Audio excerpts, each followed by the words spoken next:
muncul juga anak-anak muda lain yang kepengen jadi kayak mereka gitu.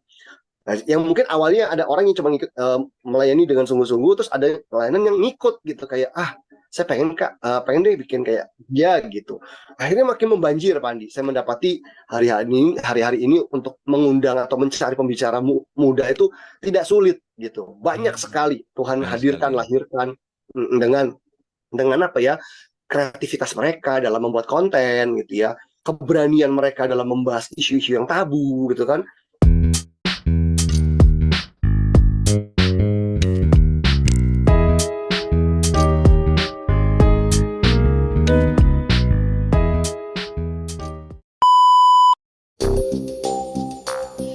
Ya, salam saudara. Kita berjumpa lagi dalam Redemption Issues yang membahas isu-isu yang ada dalam dinamika hidup masa kini dan dalam terang firman Tuhan. Karena firman Tuhan adalah pelita bagi kaki kita dan terang bagi jalan kita. Dan saat ini kita bersama-sama dengan Pak Ferry Ferani. Salam Pak Ferry. Shalom Pak Andi. Ya. Terima kasih sudah Terima mengundang kasih. kembali di podcast Redemption Issues. Nah, senang bisa mengundang Pak Ferry untuk diskusi karena Pak Ferry ini rohaniawan, juga pemerhati anak-anak muda nih. Dan sesuai dengan apa yang kita pernah bahas, kita juga mau bahas sesuatu yang baru lagi nih pada masa kini nih Pak. Judulnya Hamba Tuhan Muda Masa Kini Pak.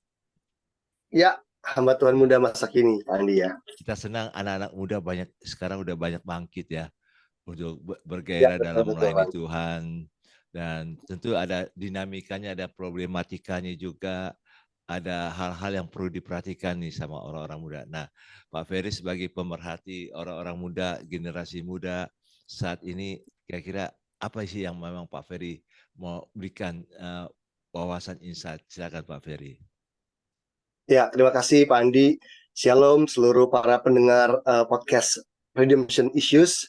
Seperti kita tahu bahwa generasi kita itu terus bergerak maju. Artinya tantangan yang dihadapi generasi demi generasi tidak pernah sama. Muncul tantangan-tantangan baru, muncul masalah-masalah baru yang mungkin tidak ada di tahun-tahun sebelumnya, tidak ada di generasi-generasi sebelumnya. Misalnya isu-isu seperti cyberbullying, terus juga praktek prostitusi melalui online, dan banyak hal lain lagi yang mungkin generasi di atas itu bingung dan tidak update dengan permasalahan anak muda yang kompleks dan selalu baru gitu. Tantangannya ada aja. Bahasa-bahasa anak-anak muda juga selalu baru, pergaulan mereka, bahkan yang menjadi tren di dunia mereka. Mungkin 10 tahun lalu kita nggak mendengar anak muda terlibat pinjol, tapi sekarang anak muda terlibat pinjol. Artinya dengan masalah-masalah generasi yang ada, di situ iblis bekerja lebih keras di balik semua kemajuan generasi, kemajuan zaman. Banyak orang diperbudak, termasuk orang-orang muda gitu. Bahkan saya juga mendapati Pak Andi banyak orang-orang muda yang sekarang dulu kita lihat anak tuh kelihatan bandel banget gitu ya. Kenakalan-kenakalannya tuh mengarah kriminal itu dulu mungkin di SMA lah gitu ya, tawuran, narkoba. Tapi sekarang di usia yang lebih muda gitu ya, SMP bahkan SD, itu anak-anak muda sudah banyak yang mendekati kriminal gitu. Kenakalannya, kejahatannya itu sudah makin kacau karena iblis bekerja dengan begitu luar biasa membombardir generasi muda, yang dimana kita tahu generasi muda dalam krisis karena masa muda itu adalah masa transisi ya Pak Andi ya, dari antara anak-anak ke dewasa. Jadi anak-anak sudah baru ditinggalkan, dewasa belum begitu. Jadi masa transisi, dan setiap masa transisi itu kan selalu mengandung krisis gitu, karena banyak perubahan-perubahan yang terjadi secara hormon, secara pola pikir, secara banyak hal mereka perlu beradaptasi. Dan di situ iblis bekerja dengan luar biasa, biasanya menyerang isu-isu identitas gitu ya. Anak muda kan selalu struggle dengan who am I, siapa saya gitu ya. Makanya LGBT, narkoba, free sex, semua tuh menyerang. Pertama adalah isu identity, baru di isu gaya hidup, ya isu lifestyle. Dan tentunya dengan melihat tantangan yang begitu banyak dari masalah-masalah generasi yang ada, tentunya kita mengingat ucapan Tuhan Yesus yang berkata, tuaian memang banyak, tetapi pekerja sedikit. Itu di Injil Matius, Matius 9 ayat yang keberapa itu?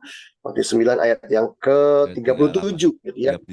Jadi 38, dan itu betul sampai hari ini pun tuayan banyak, artinya orang-orang yang harus dilayani, orang-orang yang harus Ya, ditolong, anak-anak muda yang harus dijangkau, itu banyak. Tapi pekerja sedikit. Pekerja itu ya, adalah orang yang mau kerja, orang-orang yang mau terlibat. Dan kalaupun ada orang yang mau, saya mau nolong, saya mau terlibat, tapi kompeten nggak gitu ya? Cukup kompeten nggak? Nyambung nggak dengan anak-anak muda yang kadang-kadang kita nggak paham pola pikir mereka, anak-anak generasi Z ya, Gen Z, dan berikutnya adalah generasi Alpha, nggak paham gitu. Makanya tidak menutup kemungkinan bahwa Tuhan hendak memakai generasi mereka sendiri gitu. Jadi generasi misalnya kita bicara soal Gen Z, generasi Z, ya Tuhan akan bangkitkan para pemimpin, para pekerja di generasi Z untuk menjangkau generasinya karena lebih nyambung, lebih mudah memahami apa yang menjadi pergumulannya. Walaupun kita nih kakak-kakak atau bapak-bapak di atasnya tetap bisa memandu, menemani, mendampingi gitu ya, mensupport.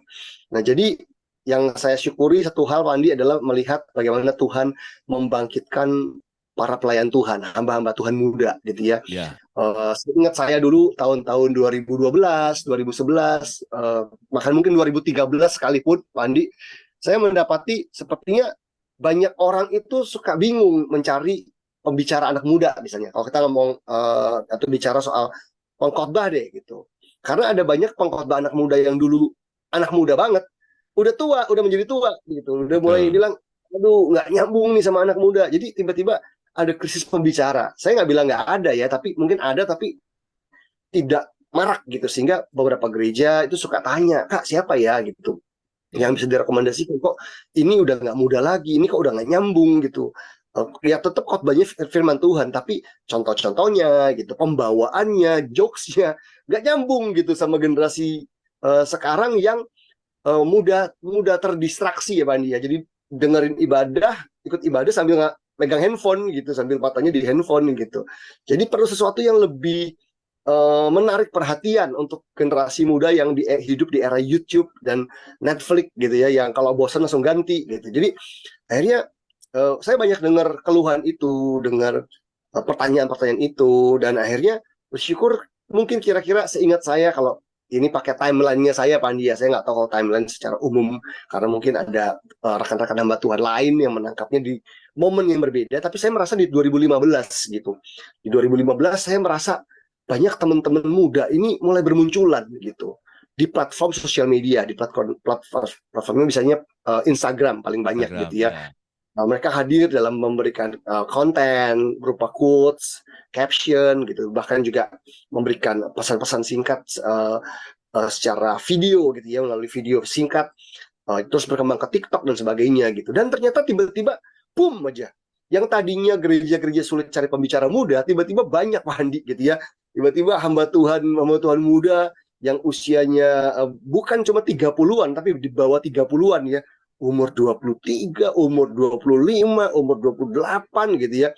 Mereka mungkin kalau bicara soal di gerejanya gitu ya, ada yang saya kenal beberapa anak muda itu di gerejanya bukan siapa-siapa, nggak punya jabatan-jabatan yang istimewa, tapi di sosial media dia punya crowd, dia punya massa karena kontennya bagus, orang suka follow, terus di repost gitu ya, terus orang lain terberkati, terus follow lagi, pengikutnya banyak, followersnya ribuan, puluhan ribu. Terus nggak jarang juga ada orang-orang yang konseling. Bahkan kadang-kadang konseling bukan cuma anak muda, orang tua pun konseling ke anak-anak muda ini gitu. Padahal anak ya, muda-muda ini beberapa nggak punya gelar pendetaan, nggak punya jabatan kepemimpinan di gereja, tapi menariknya orang itu percaya, orang itu terberkati gitu.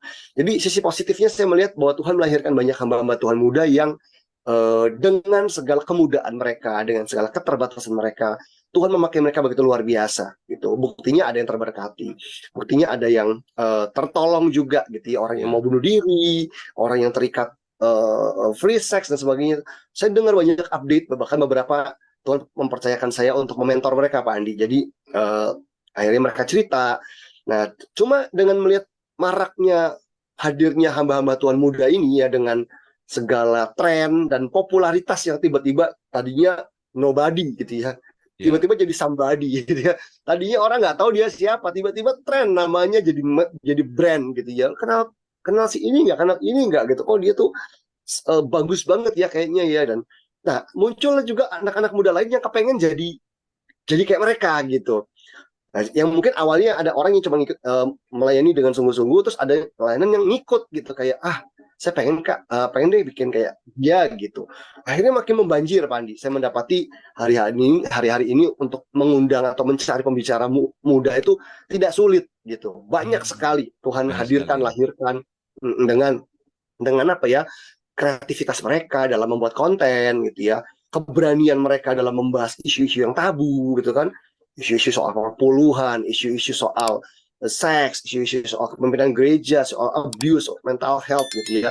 Ya sangat sangat bisa dipahami karena kita hidup di era di mana sosial media menyajikan banyak pengetahuan ya Pak Andi. Artinya ada banyak link, ada banyak resources yang anak-anak muda bisa akses. Jadi mereka tuh pinter-pinter sebetulnya, menarik lah gitu, berani Betul. mengutarakan pendapat, membuat statement-statement yang keren.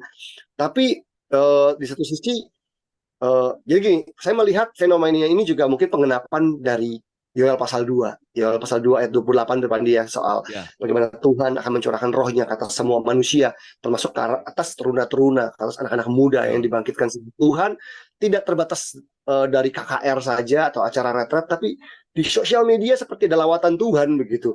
Dan Betul. anak-anak muda mulai menjawab panggilan tersebut dengan cara yang simple. Tapi tentunya hal ini gitu ya, tren ini atau boomingnya anak-anak muda melayani jadi hamba Tuhan muda di era sekarang bukan berarti tanpa ekses, bukan berarti tanpa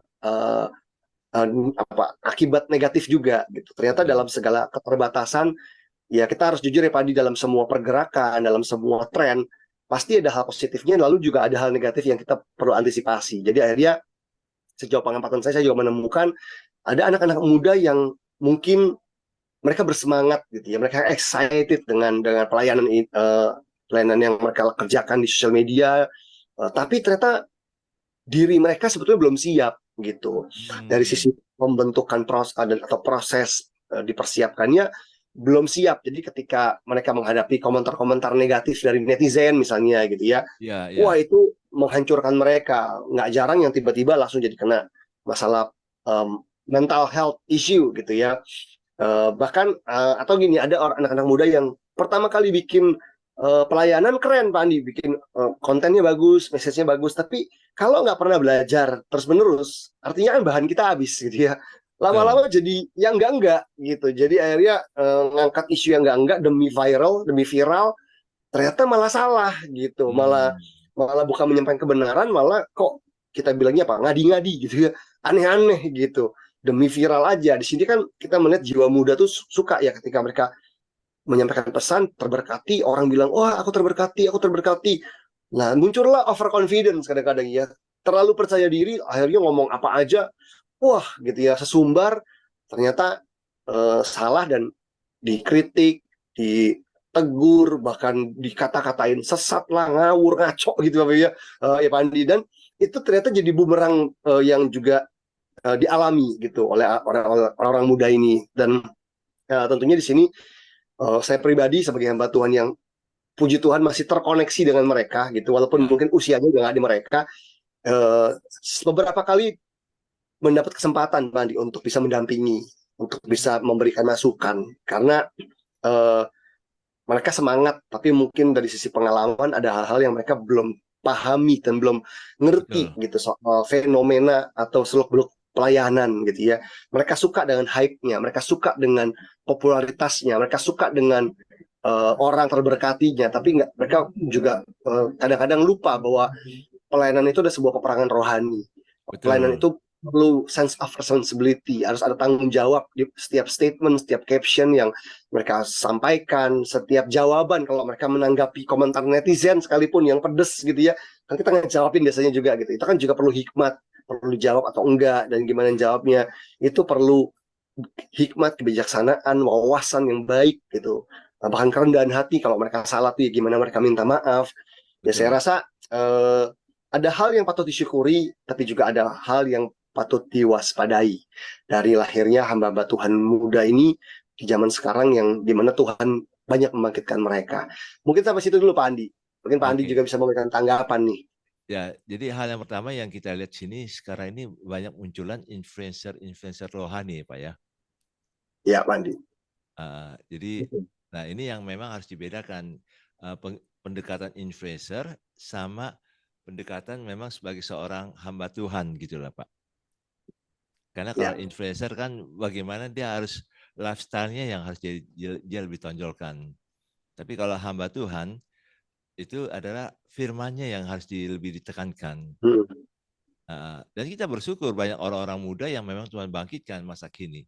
Saya bersyukur kalau semakin banyak orang muda yang lebih dibangkitkan, wow itu luar biasa. Artinya ini yang terjadi ya, dan kita nggak bisa pungkiri kalau Tuhan bangkitkan orang-orang muda, dan itu suatu apa ya, menjawab tantangan zaman lah. Karena Hmm. hamba-hamba Tuhan yang sudah istilahnya sudah melewati zamannya, ya tentu kan nggak Hmm. bisa menyentuh orang-orang muda masa kini, Pak. Ya, betul Pak Andi. Ini yang memang kan, dan kita bersyukur Tuhan menjawab tantangan zamannya itu untuk gerejanya, untuk orang-orang muda saat ini, bangkitkan orang-orang muda, hamba-hamba Tuhan muda ini. Nah, tapi yang tadi yang Bapak bilang terakhir itu, cuman ada di mana mereka ada clue-clue yang mereka mesti waspadai ini di sini, Pak. Ya. Kayak tadi Bapak bilang peperangan rohani, bahaya-bahaya rohani yang mungkin mereka nggak sadar, atau boleh dikatakan ada namanya black spot. Blind spot, ya betul Pak Andi. Karena dalam setiap hidup kita tuh, dalam diri kita masing-masing itu pasti ada black spot yang kita titik-titik buta kita gitu lah, yang kita nggak tahu. Betul sekali. Nah ini yang mungkin kita bahas di sini Pak ya, supaya hamba Tuhan muda ini kita encourage supaya mereka menyadari ada bahaya-bahaya ini dan mereka bisa ada satu sinergi dengan yang lain untuk bisa ada sustainable lah. Mereka bisa berkelanjutan dalam melayani Tuhan. Karena Ya. kalau kita kembali pada Alkitab, saya lihat misalnya contoh, Tuhan Yesus saja harus tunggu sampai usia 30 tahun. Hmm. Padahal kita pikir, dia kan Tuhan, dia bisa saja dari bayi, dari umur 12 tahun, dia bisa saja melakukan hal-hal yang luar biasa, spektakuler, bisa menarik banyak Hmm. orang, dia bisa saja berkhotbah. Tapi kan pada zaman itu, orang yang bisa melayani pada usia 30 tahun. Ya. Hanya Samuel yang dikatakan sejak kecil dia dididik dalam kemah suci di Shilo. Sehingga dia pada waktu masih kecil itu dibimbing oleh Imam Eli dan dia bisa mendengar suara Tuhan, dan mulai saat itu waktu setelah dia mendengar suara Tuhan, sejak itu mereka orang-orang Israel yakin bahwa apa yang Tuhan bicara pada Samuel itu pasti benar adanya. Ya. Dan itu hanya Samuel, tapi Samuel itu dalam bimbingan Imam Eli. Walaupun Imam Eli itu nggak beres hidupnya, keluarganya.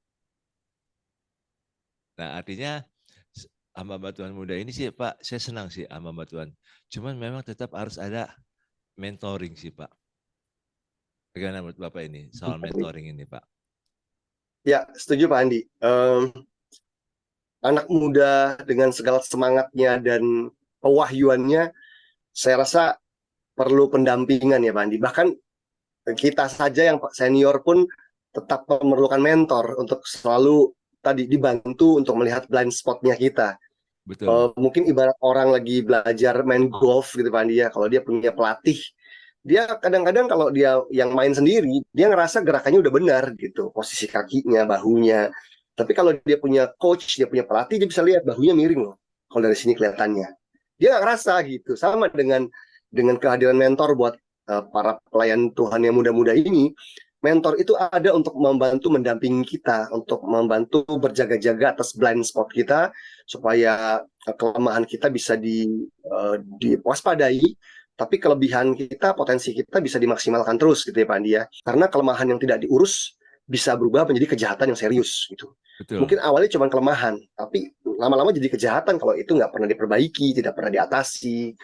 Masalah-masalah isu-isu gambar diri yang tidak sehat gitu ya, terus kecenderungan seksualitas yang tidak sehat, itu kan awal dari akhirnya berubah menjadi misalkan pelecehan seksual di dalam pelayanan, atau tadi masalah-masalah gambar diri dan emosional berubah menjadi tindakan abusif di dalam pelayanan itu kan tadinya kelemahan, tapi berubah menjadi kejahatan yang serius ya Pak Andi, yang membahayakan dirinya dan orang lain gitu. Tentunya kehadiran mentor perlu sekali buat anak-anak muda ini.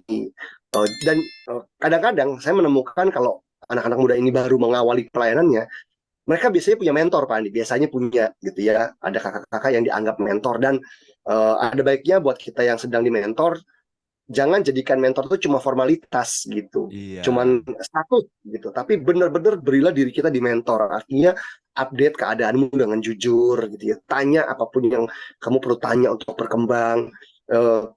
Jangan cuma jadikan status aja gitu. Dan ada kalanya anak-anak muda ini yang ketika dipakai Tuhan, dia bisa merasa satu kali dia lebih unggul dari mentornya gitu. Mungkin mentornya pelayanannya seperti apa, dia udah lebih booming. Nah itu adalah biasanya satu hal yang perlu diwaspadai lagi, karena kalau sudah mulai sukses nih, biasanya ada kecenderungan orang itu tidak lagi mau mendengarkan orang lain, apalagi orang yang dianggap udah nggak sebagus aku lah, nggak sehebat aku lah gitu. Padahal itu kan ibarat orang tua Pak Andi ya, kita anak punya orang tua, walaupun kita lebih sukses daripada orang tua, tetap kan kita perlu hormat sama orang tua, perlu dengerin nasihatnya, masukannya begitu ya. Terus suka ingetin, kamu kalau kerja jangan capek-capek ya gitu ya, kerja yang jujur, kalau sama orang yang baik gitu. Mungkin orang tua kita nggak lebih sukses dari kita secara financial, secara karir, tapi kan kita perlu tetap mendengarkan nasihat mereka. Nah sama dengan anak-anak muda yang sedang dipakai Tuhan luar biasa, kalau ada yang mendengarkan podcast ini, yuk tetap berikan hati dan telinga kita untuk mendengarkan nasihat mentor kita gitu ya. Mungkin mentor kita panggilannya nggak sama dengan kita, sehingga ukuran keberhasilannya pun nggak sama dengan kita, dan nggak perlu dibanding-bandingkan. Jangan karena kita merasa postingan kita lebih viral, kita lebih dipakai Tuhan, lebih diundang-undang khotbah ataupun followersnya banyak, artinya kita lebih hebat dari mentor kita. Nggak begitu ya. Tuhan punya peran masing-masing, dan kalaupun kita dipercaya mentor tuh ada untuk menasihati kita, untuk membimbing kita. Jadi sekalipun kita sedang di puncak keberhasilan dalam pelayanan, tetap belajar untuk dengerin nasihat, karena kemungkinan besar mentor kita adalah orang yang paling mengenal siapa kita, paling tahu siapa kita. Jadi orang di luar sana yang mungkin kagum sama kita, terberkati, gimana pun juga mereka bukan cuma membaca postingan kita, nggak melihat siapa kita sebenarnya. Mereka mengagumi kita karena mungkin nggak tahu semua kekurangan kita, tapi mentor kita adalah orang yang mungkin tahu banyak hal tentang kekurangan dan kelemahan kita, dan mereka tetap mengasihi kita. Jadi penting sekali untuk kita tuh dalam pelayanan itu punya dua hal penting ini Pak Andi, yang namanya responsibility dan accountability gitu ya. Responsibility itu tanggung jawab, artinya ya mengerjakan tanggung jawab dengan memberikan pelayanan yang terbaik gitu ya, memposting message yang bertanggung jawab, isi pesannya, kalau janjiannya ditepati, kalau datang pelayanannya tepat waktu, bertanggung jawab gitu intinya. Responsibility, tapi juga perlu accountability, pertanggungjawaban gitu, artinya kepada siapa kita memberi pertanggungjawaban. Jadi saya sangat menyarankan supaya teman-teman muda yang melayani punya komunitas gitu ya, atau punya gereja lokal atau komunitas tempat di mana kamu tertanam untuk memberikan pertanggungjawaban gitu. Dan juga punya mentor untuk kita bisa memberikan pertanggungjawaban. Jadi kayak kita Pak Andi ya, kita kan sama-sama hamba Tuhan, Pak Andi dan saya ini sama-sama pendeta dari Gereja Betel Indonesia, terdaftar, tercatat di bawah covering naungan dari Sinode GBI. Artinya kami punya pertanggungan jawab terhadap bapak-bapak di atas kami secara organisasi. Kalau kami melakukan kesalahan, kami akan ditegur. Kalau ada jemaat yang mengadukan kami karena kami membuat hal yang tidak baik dan tidak benar secara etika, tentu kami juga bisa dinasihati ya Pak Andi ya, diskors, tegur atau apapun, ditindak. Itu bentuk bahwa orang itu perlu punya pertanggungjawaban supaya nggak ngasal hidupnya, nggak ngasal pelayanannya. Sama anak-anak muda zaman sekarang, kebanyakan jadi ngasal kalau dia nggak biasa memberi diri untuk di covering dengan mentor, keberadaan mentor, pemimpin rohani, gembala, gereja lokal, komunitas yang dia tertanam. Karena nggak dipungkiri banyak hamba Tuhan juga yang kepengen lepas Pak dia, tidak terikat, bebas gitu ya. Alasannya saya nggak mau dibatasi dan tidak mau kreativitas dibatasi. Saya mendapati sejauh ini ada banyak kok gereja-gereja yang tidak membatasi gitu ya. Temukan aja, ada banyak pemimpin yang tetap open minded dan berjiwa besar yang tidak akan membatasi pelayanan kita di luar. Kalaupun ketemu 1-2 gereja atau 5-10 gereja yang membatasi kita, masih ada puluhan ratusan lainnya yang tidak membatasi gitu. Jadi jangan kita jadi jadi liar tanda kutip, nggak mau tertanam, nggak mau dimentor, hanya karena kita pernah menemukan mungkin gereja-gereja atau pemimpin-pemimpin yang mengekang kebebasan kita sebagai seorang hamba Tuhan yang tadi punya dinamika gitu ya, dinamis di zaman now, punya pemikiran yang lebih up to date dibanding pemimpin ataupun gaya gereja lokal kita gitu.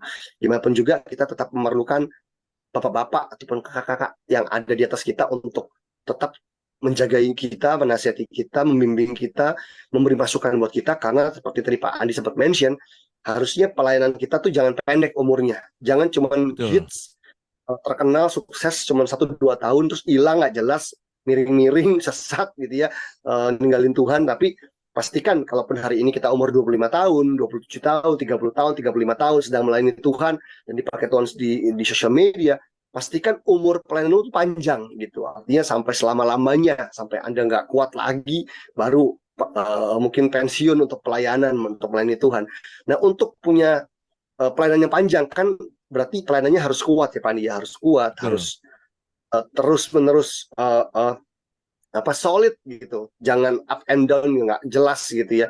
Dan makanya itu kehadiran mentor dan support system yang baik sangat diperlukan, karena kita nggak cuma ingin enjoy dampak pelayanan kita hari ini, tapi kita ingin enjoy pelayanan ini bersama dengan Tuhan jadi berkat selama-lamanya buat generasi-generasi berikutnya juga gitu.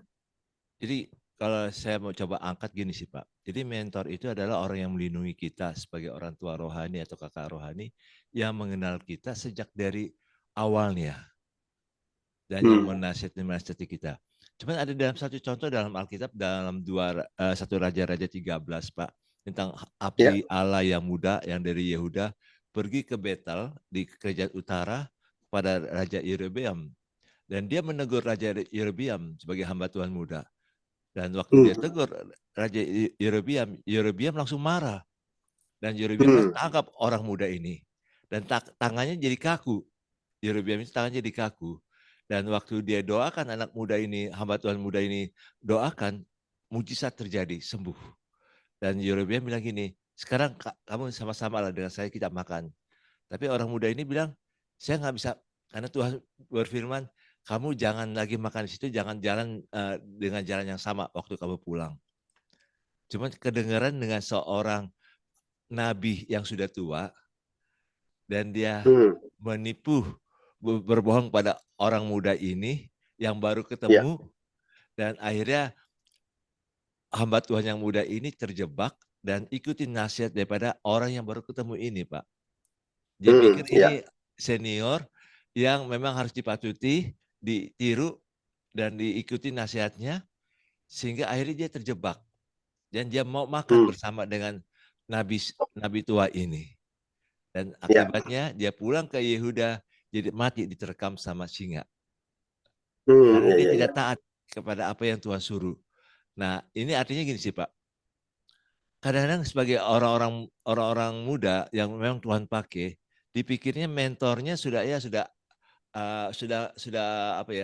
up to date lagi lah untuk masa kini.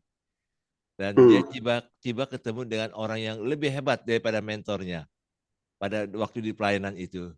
Dan dia dengar nasihat orang yang baru ketemu ini. Padahal ini bisa menjebak. Bisa menjebak. Seperti yang Abdi Alamus yang muda ini dari Yehuda, akhirnya dia mati diterkam oleh singa. Walaupun dia tidak dicabik-cabik sama singa. Tapi dia mati diterkam sama singa. Nah, di sini yang saya belajar adalah gini sih Pak. Orang-orang muda jangan terpengaruh dengan baru ketemu orang.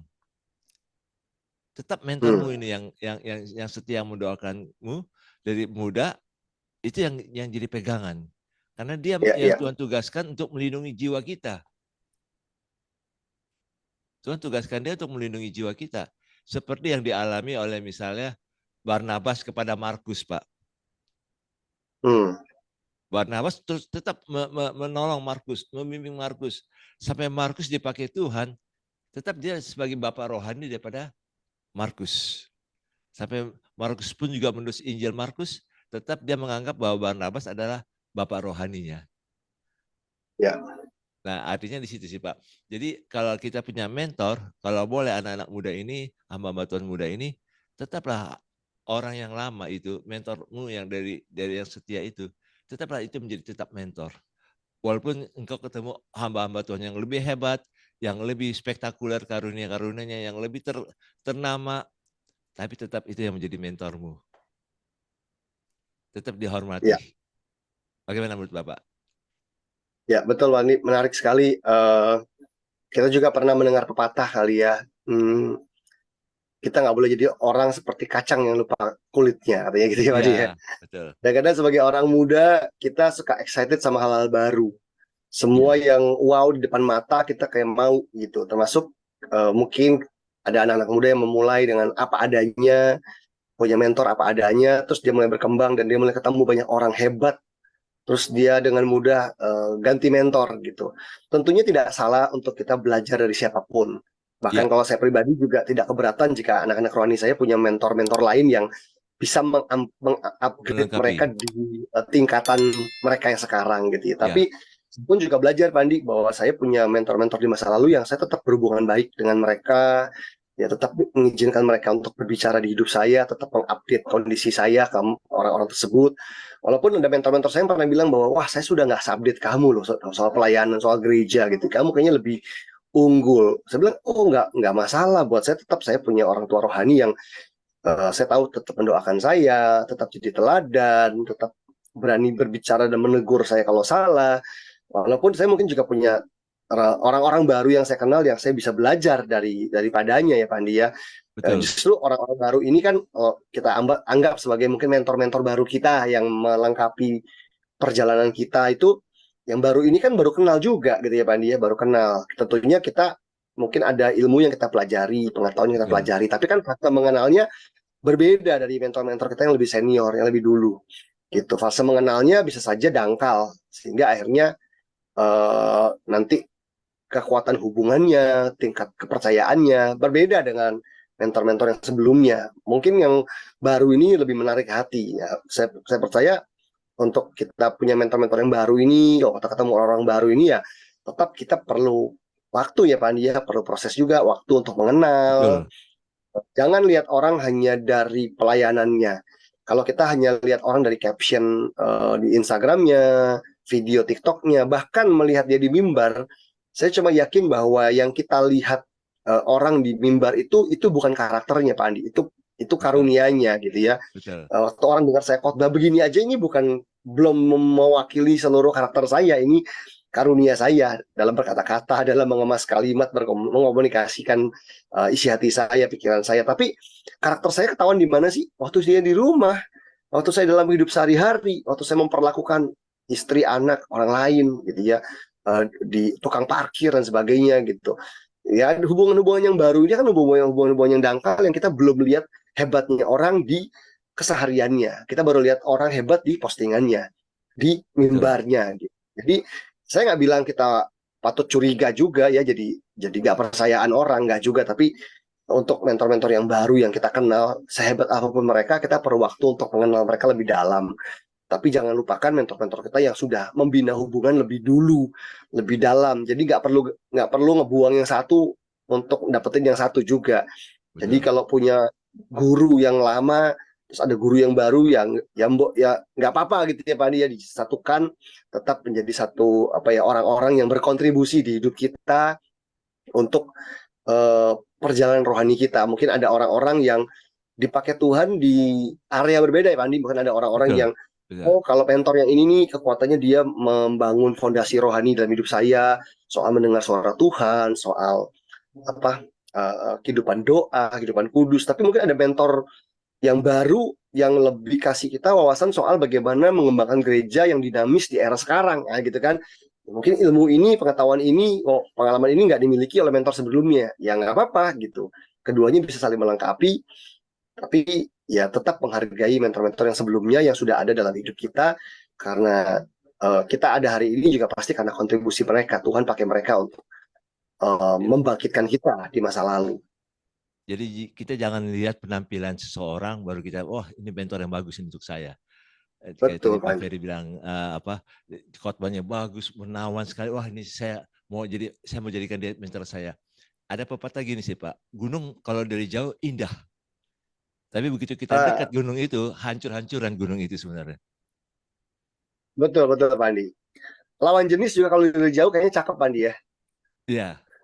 Tapi kalau dekat, loh kok gitu wajahnya gitu kan. Intinya semua yang dari jauh katanya bagus. Betul. Ya itu jadi seperti kayak gitu lah. Jangan lihat orang itu hebat berkhotbah jadi menawan dan memang itu yang akan jadi mentor kita. Bukan. Jadi istilahnya kayak gitu sih Pak. Tapi yang penting hamba Tuhan ini yang muda ini perlu ada supaya apa ya istilahnya, ada tim doa ya mendoakan, dan mereka harus punya satu kesempatan untuk bisa berdoa bersama dengan tim doanya yang dengan mentornya juga untuk mendapatkan nasihat-nasihat apa sih yang terbaik bagi dirinya saat ini, apa yang perlu dikoreksi dari dirinya. Siapa tahu tim doa atau mentor itu yang Tuhan berikan kepekaan, mesti ditegur, mesti diingatkan. Seperti waktu Daud itu udah jadi hebat, jadi raja, waktu dia jatuh dalam dosa, akhirnya dia angkat Nabi Nathan itu sebagai penasihat rohaninya dia sampai dia terakhir. Jadi artinya kita butuh orang-orang yang rohani yang ada di sekitar kita yang memang betul-betul menasihati kita dengan baik, mengingatkan kita, menegur kita, memberikan masukan kepada kita. Nah, ini yang Daud alami. Nah, kita kalau sudah hebat, mesti hati-hati. Di situ kadang-kadang kita lupa daratan, lupa bumi, lupa menginjak bumi gitu sih Pak. Itu sebabnya kita mesti hamba Tuhan muda ini ya supaya jagalah. Kalau Tuhan sudah apa ya memberikan kesempatan jadi terkenal, ya tetap lifestyle-nya jangan berubah. Misalnya lifestyle itu kayak misalnya, wah pakai barang-barang yang branded, barang-barang ini. Tetap sebagai hamba Tuhan, kalau engkau memang jadi hamba Tuhan muda, tetaplah jadi hamba Tuhan. Saya tidak mengatur ininya gaya hidupnya, pilihan-pilihannya. Karena kalau dia pakai gaya hidup yang lebih tinggi, high class gitu sih Pak, itu membuat orang-orang di bawahnya itu juga akan berpikir, saya nggak, orang ini nggak bisa duplikasi untuk saya gitu sih Pak. Ya, ya. Ya, saya masuk di sini karena saya pikir orang yang sudah punya gaya hidup tinggi, high class itu akibatnya dia nggak bisa mendekati orang lain, Pak. Dan orang lain juga tidak bisa mendekati dia, Pak. Dan ini yang saya senang dari Tuhan Yesus. Begitu dia sangat terkenal sekali, lagi sangat dibutuhkan oleh banyak orang, tiba-tiba ada pelacur, ada pemungut cukai yang datang kepada dia, dan dia bisa terima. Lain dengan para rabi-rabi pada zaman itu nggak mau didekati sama pelacur-pelacur, nggak mau didekati sama para pemungut cukai, orang-orang berdosa, sehingga mereka nggak bisa dekati. Nah itu sebabnya kita belajar dari Tuhan Yesus. Usia 30 udah luar biasa, puncak-puncaknya, tapi dia mudah didekati. Jadi kalau kita sebagai hamba Tuhan muda yang dipakai Tuhan yang luar biasa, saya senang. Tapi kalau bisa mudah didekati juga oleh banyak orang. Ya, setuju Pak Andi. Setuju Pak. Kadang-kadang ada anak-anak muda yang tiba-tiba dipakai Tuhan dan jadi viral, jadi terkenal. Kalau bicara soal mengubah gaya hidup, mungkin relatif ya Pak Andi ya. Mungkin ada memang hal-hal yang memang perlu berubah. Satu sisi misalnya karena kesibukannya dia, jadi cara dia ngatur waktunya. Kalau dulu gampang diajak ketemu, sekarang jadi enggak. Oke lah gitu. Tetapi mungkin seperti tadi Pak Andi bilang kan ada gaya-gaya hidup yang kalau berubah itu jadi bisa punya dampak negatif ya. Salah satunya adalah pergaulan Pak Andi. Jadi ada orang-orang yang ketika mulai diangkat sama Tuhan, terus dia ganti circle pergaulan tuh. Terus dia merasa, main sama teman-teman yang kemarin ini nggak level gitu ya. Kenapa? Karena saya sekarang levelnya, tingkatannya tuh udah di sini. Pergaulnya tuh di sini, nggak mau lagi sama yang di sini gitu. Nah di situ tuh ya sangat disayangkan ya Pak Andi ya gitu. Kecuali pengaruhnya negatif, mungkin kita masih bisa mengerti ya. Oh dia tidak itu lagi karena pengaruh negatif. Tapi kalau itu teman-teman yang memang nggak negatif gitu ya, mungkin cuman memang tadi dari sisi ketenaran atau dari sisi finansial nggak di kelasnya gitu ya, mungkin anak-anaknya masih makannya di pinggir jalan gitu ya, nasi goreng gitu ya, karena penghasilannya nggak wow. Terus tiba-tiba kita punya temen yang baru yang gaya hidupnya lebih nongkrong di kafe-kafe mahal karena sesama teman-teman pelayanan tapi yang high class nih Fandi. Jadi kalau foto posting itu lebih beda tuh gitu ya, Instagramable apa backgroundnya karena makanya di kafe yang keren gitu ya. Ya, Keren lah kalau di foto lah gitu dibanding sama teman-teman lama yang nggak terkenal makan di pinggir jalan gitu. Nah itu sangat disayangkan kalau itu yang berubah gitu ya, hanya karena kita ngerasa kita udah lebih lebih populer gitu dipakai Tuhan, karir pelayanannya lebih maju gitu. Nah itu yang saya pikir itu bisa membuat kita sebagai pemimpin muda tuh bermasalah di kerendahan hati gitu ya Bandi ya. Jadi ya, mulai pilih-pilih, jadi mulai ngerasa orang lain lebih rendah, kita lebih tinggi. Dan biasanya nanti ada efeknya kalau udah masalah di kerendahan hati ya susah ditegur, susah dibilangin gitu ya. Udah salah, terang-terangan salah sampai ditegur semua orang tetap nggak mau gitu, nggak mau betul. mengubah apa yang salah, nggak mau minta maaf, nggak mau memperbaiki diri. Nanti akan jadi bumerang karena ketenaran itu kan eh, juga berbahaya Pandi ya. Kalau orang nggak Betul, siap, dia akan jatuh dari tempat yang lebih tinggi berarti gitu ya. Kalau betul, dulu dia nggak dikenal orang, kalau dia buat salah yang tahu cuma sedikit. Kalau dia udah terkenal gitu, followers lebih banyak gitu ya, orang kenal dia banyak. Begitu dia buat macam-macam, yang tahu lebih banyak gitu. Dan maka responnya orang akan lebih banyak juga tanggapannya. Kalau dia dihujat ya hujat aja lebih banyak juga. Jadi banyak orang hanya suka popularitasnya tapi nggak siap dengan dampaknya, nggak siap dengan konsekuensinya. Bahwa makin tinggi Tuhan bawa kita, makin kita harus jaga hidup gitu ya. Makin kita harus bisa jadi teladan dan hidup dengan benar, dengan baik, eh, memiliki cara hidup yang tidak bercelah. Kalau kata firman Tuhan Pandi betul, ya, tidak betul, bercelah. Hmm. betul. Wah, ini menarik sekali Pak. Jadi kesimpulannya, kita senang dengan orang-orang muda yang Tuhan bangkitkan. Amin. Setuju Pandi. Baik melalui pelayanan di gereja ataupun juga di media sosial. Dan mereka Tuhan pakai dengan cara yang luar biasa dengan berbagai ragam. Dan ini unik sekali. Kalau kita lihat di media sosial ini banyak, ada yang podcast, ada yang kasih singkat, video-video singkat yang memberikan pencerahan-pencerahan, yang insight-insight rohani, insight-insight gaya hidup yang baik, yang benar, terus juga insight-insight tentang kesehatan juga untuk bisa panjang umur, untuk tetap sehat. Nah, itu luar biasa, Pak. Dan saya senang ini orang-orang ini. Cuman orang-orang muda ini tetap butuh orang-orang yang lebih pengalaman sebelumnya supaya bisa Ya, di-cover betul dari Pak. mentor-mentor dia dari sejak waktu dari awalnya yang Tuhan pimpin dia untuk ketemu dengan mentor-mentor ini dari supaya dia bisa jadi hamba Tuhan yang luar biasa.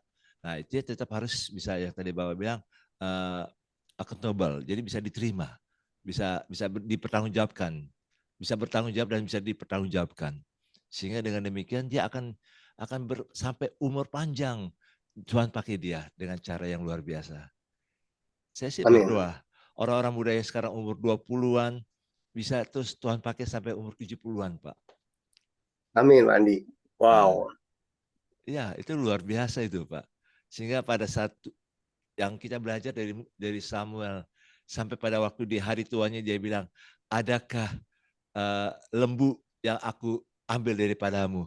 Jika ada yang aku ambil daripadamu, tolong sekarang komplain ke saya dan saya akan gantikan. Jadi artinya dia bisa menjaga integritasnya sampai tua, Pak. Dan ini yang kita hormati orang-orang seperti ini. Dan kita berdoa supaya orang-orang muda ini semakin dipakai Tuhan pada zaman akhir ini. Sehingga banyak orang-orang yang boleh diselamatkan oleh orang-orang muda ini. Wah, terima kasih Pak Amin. Ferry untuk Sama-sama Pak Andi. insight-nya untuk hamba Tuhan muda ini. Kita berdoa supaya mereka boleh semakin dipakai Tuhan pada masa-masa kini. Amin. Amin Pak Andi. Ya, saudara, demikianlah pembahasan dalam Redemption Issues tentang hamba Tuhan muda masa kini supaya mereka boleh semakin dipakai Tuhan. Karena firman Tuhan adalah pelita bagi kaki kita dan terang bagi jalan kita. Tuhan Yesus memberkati. Shalom.